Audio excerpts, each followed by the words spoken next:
زيارة أو دراسة على الأغلب، على الأقل أي شيء. طيب هل أنت سعيد يعني في ألمانيا؟ أنا جدا سعيد، وبنصح كل الناس إنهم يعني زيارة على الأقل، جدا حلو.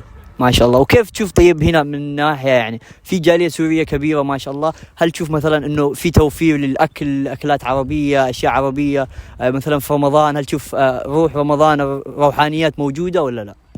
هلا بالنسبة لي أنا رحت على هامبورغ، في هامبورغ، والتقيت في طبعا بحكم الدراسة درست هناك شدن كوليك، بس ما توفقت وجيت هون مرة ثانية بهلا. بس كمية السوريين اللي شفتهم مش طبيعية، كثير محترمين. أول شيء طبعا أنا كنت لهجتي أردني بحت، يعني بتحكي هاي القال والقلنا والعرفت هاي الدفشة من كتر ما بتخالط السوريين. انت من كتر ما بتخالط السوريين خلص صرت زيهم، يعني فهمت. غير اليمنيين ما شاء الله عليهم كلهم محترمين جدا. كثير لقيت سوريين، يعني عندي